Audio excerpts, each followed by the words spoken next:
Maayong gabi sa tanan nga maka-tan-aw na usab ni ini nga live video sa padayo datong pag tuon sa pulong sa Ginoo mahitungod sa mag-asawa dahil karong bulana ay naga-celebrate ang reyna sa Panimalay nga ginatawag nila ay Mother's Day. Sa tanang mga may asawa nga dunay anak ay Happy Mother's Day. Ang asawa nga wala pay anak dili gid mother. So, Happy Mother's Day sa tanang mga babae nga dunay mga anak. So last kagabi ang atong nabiyaan nga passage ay dinhi pa lang ta sa pagsugod gayud sa atong Ginoong Dios through Apostle Peter nga gipakita niya ang role sa usa ka asawang babae sa panimalay matud pa sa 1 Peter chapter 3 verse 1. Og karon kamong mga asawa kinahanglang magpasakop kamo sa inyong mga bana aron nga kun ang inyong mga bana wala motuo sa pulong sa Dios madala ninyo sila sa Ginoo pinaagi sa inyong maayong pamatasan bisan dili na ninyo sila sultian. So gipakita lang din nga sa atong Ginoong Dios through Apostle Peter nga yung saying na action speaks more than word. So sa Kristohanong pamilya manggod, ang nanay daw ang magpasakop sa tatay. Ang submitting sa English din nga pagpasakop submit. Ang submitting din should raise a woman's self-esteem. Medyo recap ko lang ni. Kaya din man ta nagsod gabi, nagtapos gabi So not lower tungod kay sa pagbuhat sa Ginoo sa babae, wala kini niya buhata as second class creation kung dili man's partner nga compatible o comparable gayud kaayo sa lalaki. Nga mahimo niyang sa lawn pa nga binisaya kapikas sa kinabuhi.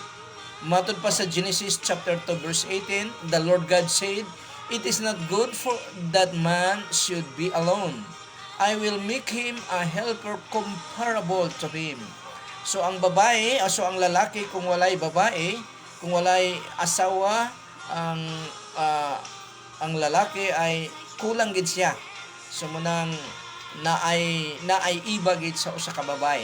Batod pa sa Proverbs, nakalimutan ko lang kung anong passage yun nga ang makahanap daw og asawa ay bulahan dahil ang asawa ay gift sa atong Ginoong Dios.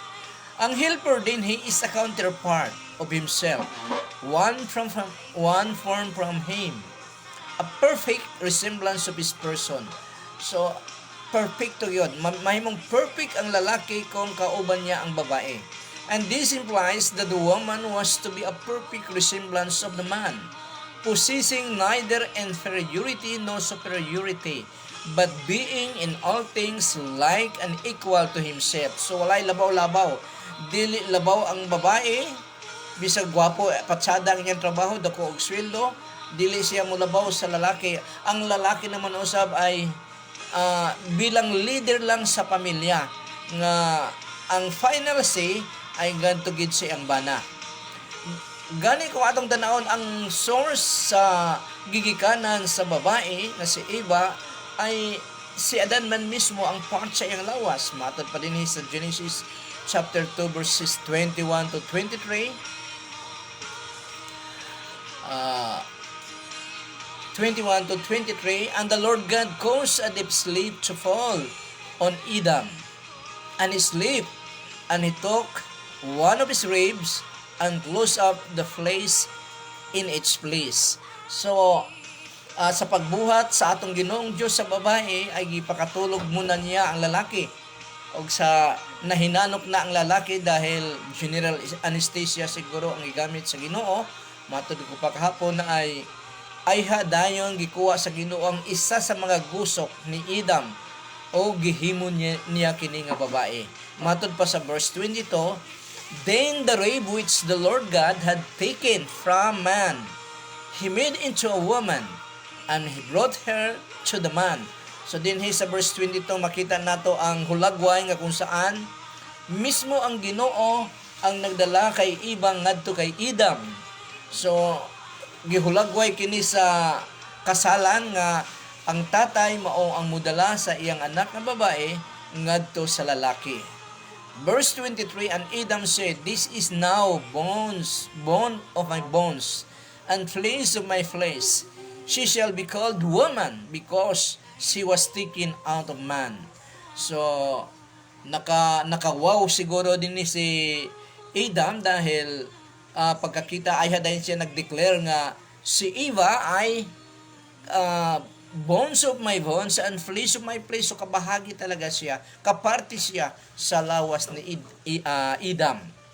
That is why Apostle Paul in the New Testament nga ang atong mga asawa daw ay atong kaugalingong lawas, perhaps remembering the source of the woman in her creation doon sa Garden of Eden sa Genesis chapter 3 o chapter 2.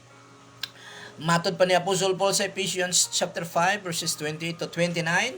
So husbands ought to love their own wives as their own bodies. So ang bana daw ay higugmaon niya ang kanyang asawa nga parang iyang kaugalingong lawas. He who loves his wife loves himself. Padayon nga nagsulti Apostle Paul sa verse 29, "For no one ever hated his own flesh, but nourishes and cherishes it, just as the Lord does the church." So, gikumpara ni Apostle Paul ang babae, ang asawa, kung paano i-treat niya sa iyang bana nga kung paano gisuplayan sa atong Ginoong Dios ang mga Kristohanon, mausab dapat daw kana ang buhaton sa bana ngadto sa iyang asawa. So mas makumbinsi man God ang bana nga unbeliever nga wala pa mutuo sa teaching sa atong Ginoong Kristo sa maayong pamatasan sa asawa. Kay sa pag-share niya sa iyang bana sa written word of God or personal testimony, and she might be the instrument God uses to win his husband to Christ without a word. So, balikon ko, action speaks more than word. So, balikon ko ang verse 1, "O karon kamong mga asawa, kinahanglang magpasakop kamo sa inyong mga bana, aron nga kun ang inyong mga bana wala moto sa pulong sa Ginoo, madala ninyo sila pinaagi sa inyong maayong pamatasan, bisan dili na ninyo sila sultihan." So dinhi kita nagtapos gahapon. So recap lang to.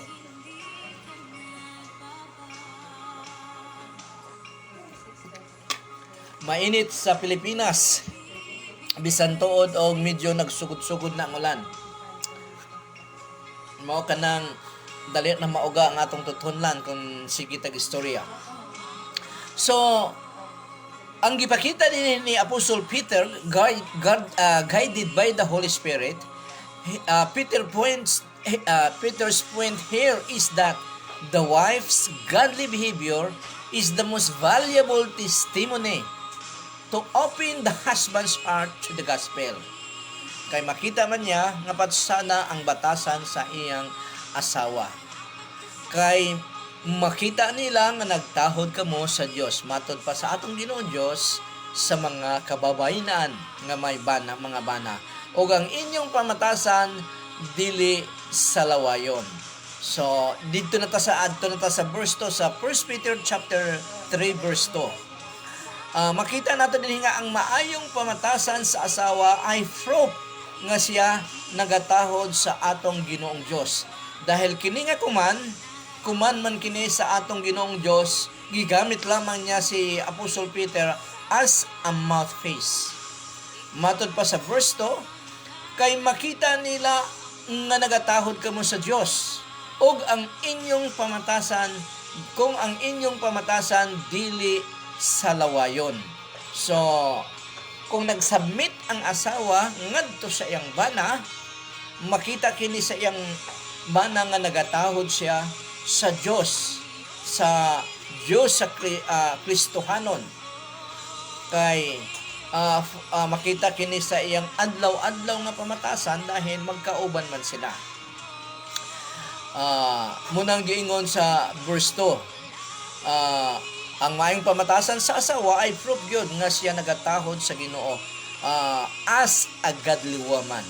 So dili pagabot sa verse 3, paingon sa verse 4 ng 1 Peter chapter 3, makita usad nato dinhi ang gibawal ni sa atong Ginoong Dios sa mga babae nga dili nila i-focus ang ilang time o ang ilang desire para mugamit og mga artificial nga mga gamit para outwardly mas mugwa pa sila. Patsada man na, pero ang gihatag nga focus sa Ginoo sa usa ka babae sa diha sa panimalay ay ang iyang kasing-kasing gyud nga mobunga sa maayong batasan. The saving beauty of a woman nga maoy gihimo sa kadaghanang babae makita nato sa verse 3. Matod pa sa verse 3, kung gusto ninyo nga mahimong matahom, so matod pa sa Ginoo, if you desire to be beautiful, kini dili pinaagi sa pagpangarti sa inyong buhok, nga butangan sa mahalon nga mga alahas, o pagsulob sa mahalon nga biste. Verse 4, kung dili patahumon ninyo ang sulod sa inyong kasing-kasing sa maayong nga pamatasan. Nga dili gayon mausab, magmalumo kamo o magbinuotan, mao kini ang bililhon alang sa Dios. So dili daw ang mga babae dili pinaagi sa pagpangarti outward nga paghahimuon mga artificial para pagwapa ang inyong buhok. Sumahara ba kayo ang bayad sa buhok kining magpakuan sa tawag ani Dios magpakuan sa buhok, magpa-revan tag 2,000 na, no? 2,000 na. Pero mo patsada man noon ang kuan noon, dunay ko ang Dios, dunay dugang nga mugwapa ang usa ka babae sa panglabas.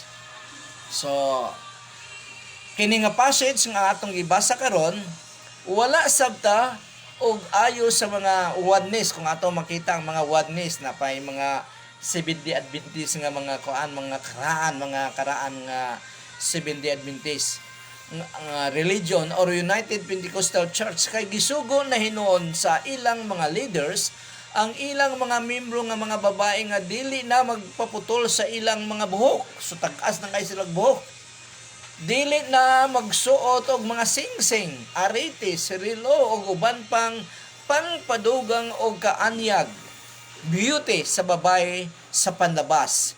This text does not prohibit wives from styling their hair, wearing jewelry, or lovely clothing. Ang gisugo lamang din sa atong Ginoong Dios ro Apostol Peter nga ang tagaan nila og panahon nga mo gwapa mo patsada ang ilang babae, mao ang ilang kasing-kasing nga mobunga og maayong mga pamatasan.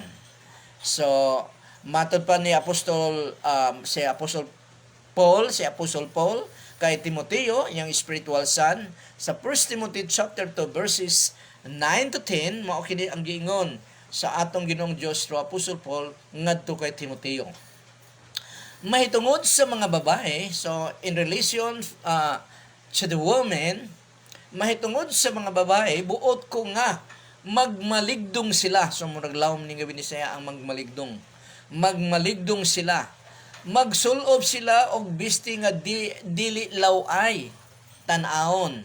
Dili sobra sa ilang pagpangarte sa ilang buhok o sa paggamit sa mga alahas nga bulawan o perlas o sa pagsulob sa mahalon nga mga biste hinunoa.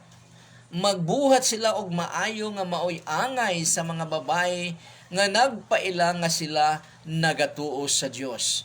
So ganon din si Apostol Paul, ganon din ang sinabi niya concerning sa mga babae sa pagpatahom, pagpa-beauty. Ang i-focus mao ang kasing-kasing, mao na ang real nga beauty sa atubangan sa atong Ginoong Dios ug mas ginalugdan sa kadaghanan. At ito naman sabta sa Old Testament sa Proverbs chapter 31 verse 30, matod pa din ang kaanyag sa babae malimbungon, malimbungon og dili molungtad apan dalaygon ang babaeng nagkahod og may kahadlok sa Ginoo. So dinhi ipakita gihapon ang mas importante sa atong Ginoong Dios ang kasing-kasing sa usa ka babae kaysa panglabas niya nga aura. So adto ta kay Titus, batod pa ni Titus ani Apostol Paul ngadto kang Titus nga isa naman usab sa kanyang spiritual son. Matod pa din sa chapter 2 verses 3 to 5. Og tudloy usab ang hamtong nga mga babae nga kinahanglan nga maayo ang ilang paggawi isip mga tumutuo sa Dios. So giingnan niya si Titus, giingnan ni Apostol Paul bilang pastor sa usa ka simbahan sa ilang kapanahonan nga tudluan daw ang mga mature na nga mga babae, hamtong na nga mga babae, siguro mga nagpangedad sa mga 50, paingon sa 60 sa ilang kapanahonan. Nga tudlui usab ang hamtong nga mga babae nga kinahanglan nga maayo ang ilang paggawi isip mga tumutuo or Kristohanon sa Dios. Kinahanglan nga dili sila mga libakira o palainom. So sa una di ay grabe na, daghan na di ay marites nga grabe og palainom pagyud. Kinahanglan nga dili sila mga libakira o palainom. Kinahanglan nga itudlo nila ang maayo aron makatuon ang mga batan-on nga mga babae kung unsaon nila paghigugma ang ilang mga bana og mga kabataan. Verse 5 ng chapter 2 ng Titus, og kung unsaon nila pagtimbang-timbang kung unsa ang maayo o dili, og aron sila makatuon sa pagkinabuhi nga putli, sa pagatiman sa panimalay. So ang ilang mga kababayan ang gid sa una no na aragis panimalay dahil na sa karon manggod kung i-compare nato sa una, ang karon ay kadalasan ang mga asawa ay nagtatrabaho na para makatabang og income sa ilang bana dahil lisod na ang financial karon, dili para sa una nga easy lang. Karon lisod na kay dugangan pas mga gadget og unsa pa na nga gahinan kayo og budget, munang complicated ang mahitungod sa financial sa atong henerasyon karon. So sa una, ang mga babae mag-atiman lang sa panimalay, sa pagbinuotan o sa pagpasakop sa ilang bana aron nga walay makasulti og daotan batok sa pulong sa Dios nga atong ginatudlo. Sumunang gingon sa atong Ginoong Dios through Apostle Paul ngadto kay Timoteo. Si Timoteo isa ka pastor sa ilang kapanahonan. So ang real beauty sa babae nga gusto sa Ginoo ay pinaagi sa pagkagwapa o pagkapatsada sa kasing-kasing, pinaagi sa batasan. Batod pa sa 1 Peter chapter 3 verse 4, dili sa mga mahalong biste, dili sa mga mahalong alas, kung dili patahubon ninyo ang sulod sa inyong kasing-kasing. Kinsay giingnan dinhi ang mga babae, ang may mga asawa. Patahumon daw nila ang ilang kasing-kasing sa maayo nga pamatasan nga dili gayud mausab. Tapos magmalumo kamo og magbinuotan. Mao kini ang bililhon alang sa Dios. Importante sa atong Ginoong Dios. So dinhi ipakita sa atong Ginoong Dios nga dunay gipakita niya nga specific nga batasan dapat sa usa ka babae nga minyo. Specific. Matod pa sa verse 4, magmalumo kamo og magbinuotan nganuman kay mao kini ang bililhon alang sa Dios. So, gispecify gid ni Apostle Paul ang magmalumo og magbinuotan. So, sa pag-abot nato sa 1 Peter chapter 3 verse 5, dinhi gihulagway ni dili si Apostle Paul, ni Apostle Peter ang history mahitungod sa mga may asawang babae. Matod pa niya dinhi sa verse 5, og mao kini ang gibuhat kaniadto sa mga Diosnong babae nga nagsalig sa Dios. nagpatahom sila pinaagi sa ilang pagpasakop sa ilang mga bana. Ang pagiging submissive to your husband ay nagpapaganda sa iyo dahil mumana ang gingon sa verse 5. Nagpatahom sila pinaagi sa ilang pagpasakop sa ilang mga bana. Patsada man sa nga outwardly ay gwapa gyud ang asawa.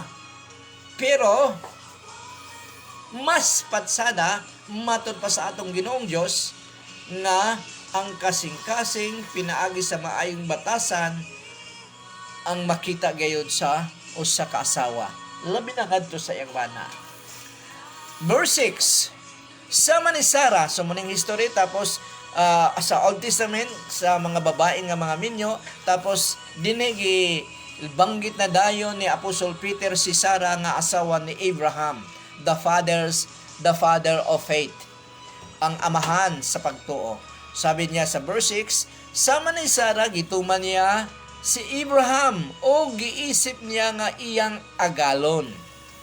Kamo karon mga anak na ni Sarah, busa kinahanglan maayo ang inyong binuhatan o dili kamo mahadlok sa bisan unsa. So Christian women ay daughters ni Sarah, kaliwat ni Sarah kung sila ay nagpasakop gayud sa atong Ginoong Dios. Pero atong pagatiman-an nga mismo kini nga sugo kini sa atong Ginoong Dios. Ang mga babae o mga asawa nga wala magpasakop sa kanyang bana, naga-disobey, saba pa kayo, ay naga-disobey sila sa atong Ginoong Dios mismo.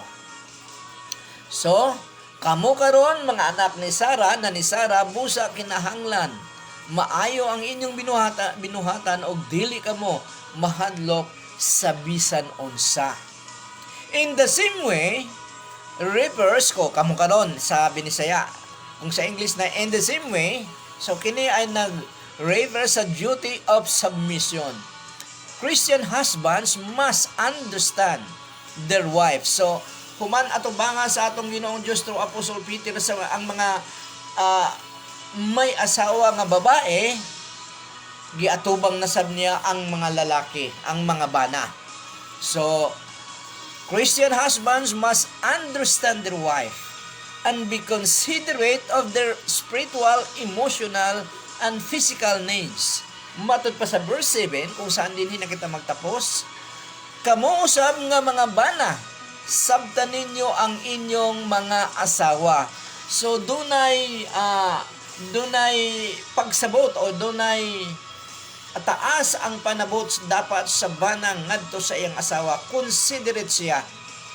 Unsa ning considerate siya? Considerate ang banang ngadto sa kanyang asawa. So, kamo usab mga bana, sabtan ninyo ang inyong mga asawa, sumala sa inyong nasayran isip Kristohanon. So, believing husband must constantly nourish and cherish their wives in the bond of intimacy. Matod pa sa Proverbs chapter 5 verses 18 to 19, busa pagmalipayon uban sa imong asawa o pagmaya uban sa babay nga imong kapikas. So, laom nga Binisaya ning kapikas, ibig sabihin asawa.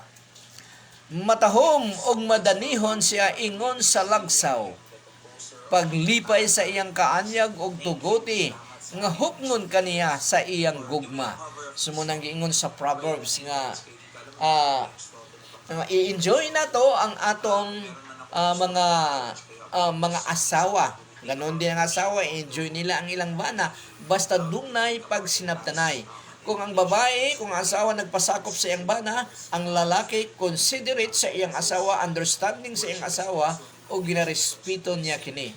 Kitang mga bana, ato gayong hunaon kanunay nga ang mga babae o ang atong mga asawa are weaker personality compared to us, but not inferior person. Dili sila inferior sa ato. Therefore, we will treat them with understanding and respect, knowing nga sila usab parehas ka nato makasunod sa mga gasa sa Dios. Unsa ba ang ilang pagka-inferior sa mga lalaki? sa kusog in strength dahil mas kusgan gin ang lalaki kaysa babae kung in relation sa strength, sa kusog, physical strength. Mas kusgan ang lalaki. Naay mga uban pa nga murag naay mga weaker side ang babae kaysa mga lalaki. Matod pa sa verse 7, balikon ko, kamuusab nga mga bana, sabtan ninyo ang inyong mga asawa mula sumala sa inyong nasayran isip Kristohanon. Tahura ninyo sila, isip mga babae nga mas mahuyang kay kanato. Kaing gihatagan usab sila sa Dios og kinabuhi nga walay katapusan sama kanato. So, we will respect our wives. Unang-unang anong irespeto mo nato sila dahil alalahanin nato na inferior sila sa atong strength. Kung magkagubot, pildigid sila sa sa physical strength. Busa mo ning giingon sa atong Ginoong Dios through Apostle Peter, understand your wife, respect them, dahil sama kanato nga mga lalaki, nga mga Kristohanon, gihatagan gihapon sila sa kinabuhi nga walay katapusan. Mas mahuyang means that women generally possess less physical strength than men. With that in mind, Christian husbands are the sacrificial providers and protectors of their wives. Matod pa ni Apostle Paul sa 1 Timothy chapter 5 verse 8. Dahil weaker ang babae, ang asawa, normal gyud sa lalaki nga siya ang provider. So muna lagi nga dunay exemption na karon sa atong kapanahonan dahil lisod na ang panahon in relation sa financial. Usahay ang mga babae gyud usahay dagko pa silang sweldo kaysa mga lalaki. So dili ibig sabihin nga dagko sila og sweldo, sila na ang busing sa pamilya sa panimalay dahil ang Ginoo, ang lalaki ang gibutang nga leader sa pamilya, dili ang babae. Matod pa sa 1 Timothy chapter 5 verse 8, si bisan kinsa nga tumutuo nga wala nagaatiman sa iyang mga paryente, kung ikaw Kristohanon, akuan ka kay sa simbahan, kanang involved ka kay sa simbahan unsay mga activity dito. Pero kung wala ka daw nagaatiman sa imong mga paryente, labi na gayud sa iyang pamilya, sa imong pamilya, nagapailalang nga gipakawalay bili niya ang iyang pagtuo sa Dios. Og mas dautan pa siya kaysa dili tumutuo. So dinhi gipakita sa atong Ginoong Dios through Apostle Paul nga usa ka bana provider gid siya sa iyang pamilya, sa iyang asawa, labi na sa iyang asawa.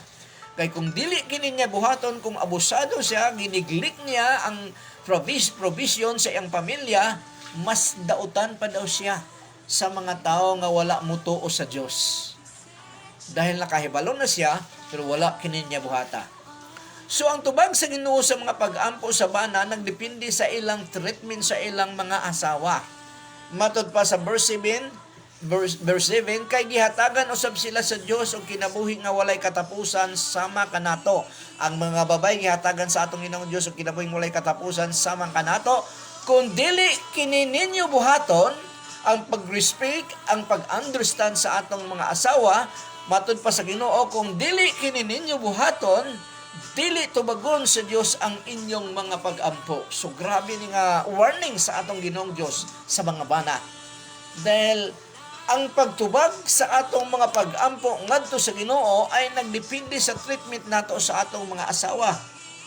The warning is clearly given that if a husband in Christ is not fulfilling his responsibilities toward his wife, God may not answer his prayers. No more serious divine trait could be given to a believer than that the interruption of all the promises of prayers heard and answered. Na ay daghang kaayong mga gisaad sa atong Ginoong Dios, kanatong mga husband nga kanatong mga lalaki, pero kung ang treatment nato sa atong mga asawa ay sukwahi, opposite sa gihatag sa atong Ginoong Dios ngadto kanatong nga mga bana, ay ang atong mga pag-ampo daw dili kini tubagon sa atong Ginoong Dios.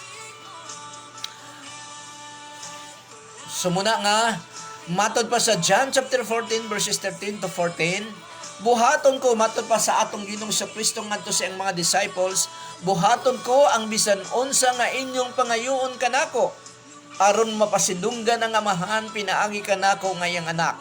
Bisan unsa ang inyong hangyoon kanako, pinaagi sa akong ngalan o sa pag-ampo, buhaton ko kini.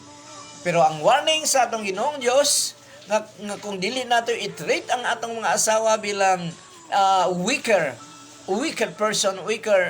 nga creation sa atong Ginoong Dios compare sa mga lalaki, dili nato respetuhon, dili kita considerate kanila, matod pa din dili tubagon sa Dios ang inyong mga pag-ampo.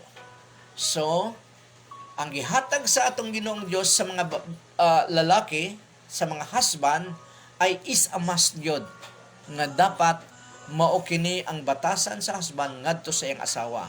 Ug ang gihatag usab sa asawa ngadto sa iyang bana nga mahimo siyang submissive sa iyang bana, dahil ang bana ang gitugyanan og leadership sa pamilya, kinahanglan gid kini niyang buhaton para dili gubot ang pamilya. Matod pa sa usa ka manunulat, matod pa niya, many broken marriages nowadays happen because they don't know the Lord's teaching concerning their role as husband and wives. Even Christians' marriages have no guarantee to the problem of couples relationship if they neglect the Lord's instruction. So muna, ang kapatsada sa atong Ginoong Diyos, sa atong Ginoo, dahil siya ang nagsugod sa pamilya, siya ang source sa pamilya, nag-create sa pamilya, wala niya kinibiyay kung dili gihatagan niya og roles ang matag membro sa pamilya.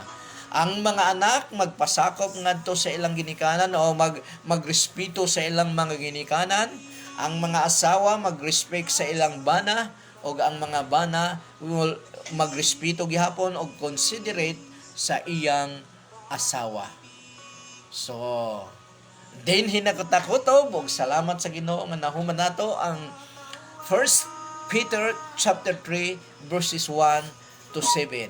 Sa tanan nga mga kababayenan nga dunay mga anak ay karong ugma sa Domingo maugid siguro ang daghan naga-celebrate sa Mother's Day. So, Happy Mother's Day sa tanang mga may anak, babaeng may anak. Kamo ang gipili sa Ginoo nga mahimong kapartner sa lalaki nga kung wala kamo, kulang gayud ang lalaki.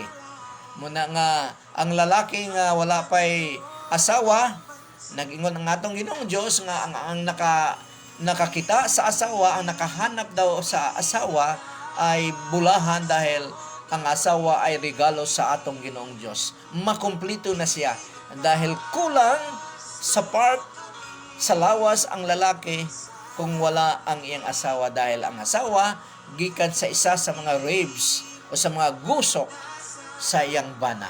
Og daghang kayong salamat, dinhin lang kita kutob ug mag-ampo kita.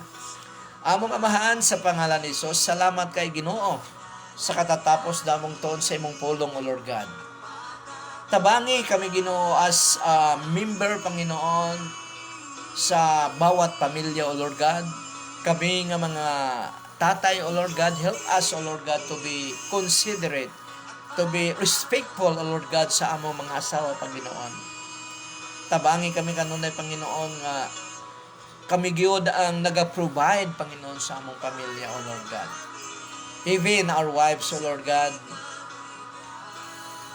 touch them, O Lord God, nga sila gayud Ginoo, magasunod Ginoo sa imong instruction, O Lord God, patungkol sa role nila, Panginoon, sa pamilya, Panginoon.